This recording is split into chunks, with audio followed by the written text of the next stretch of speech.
ভালোবেসে মন থেকে বলছি, একটা বাত কি খুলে দেবো, তাহলে যদি তোমরা একটু শান্তিতে, একটা বাত কি খুলে দেবো, তাহলে যদি তোমরা একটু শান্তিতে ঘুমাতে পারো, একটু স্বস্তি পাও মনে, বেশি না, একটা দরজা খুললেই হবে। দেবো বলছি, একটু ফারাক্কার একটা দরজা খুলে দেবো দাদা।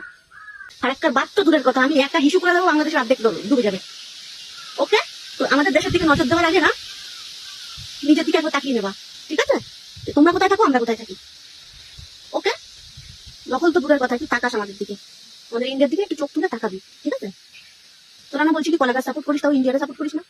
কোনো এক সময় কোনো খেলার ক্ষেত্রে বলা হয়েছিল না এটা? কলা গাছ নিয়ে ওই দেশে থাক। ওকে, আমাদের এই দেশে তাকালে না আর একটা বাদ খোলা তো দূরের কথা, আমার এক হিসুতেই তোরা ডুবে যাবি ওই দেশে, বুঝলি? আর কিছু মাথা লাগাস না, এখন বহুত কিছু করতেছিস তোরা, কর, তোদেরও দিন আসবে। চল। हाँ, आज हम अपने बंगाली भाइयों को जवाब देते हैं, उन्हें बताते हैं कि भाई ये पाकिस्तान तुम्हारा है, इस पाकिस्तान का जो एटम बम है ना वो भी तुम्हारा है। आए जुर्रत करे कोई आंख उठाकर बांग्लादेश की तरफ देखने की, उसकी आंखें निकाल देंगे। आए कोई हाथ उठाए और बांग्लादेश की तरफ हाथ उठाने की कोशिश करे, उसका बाजू तोड़ देंगे हम।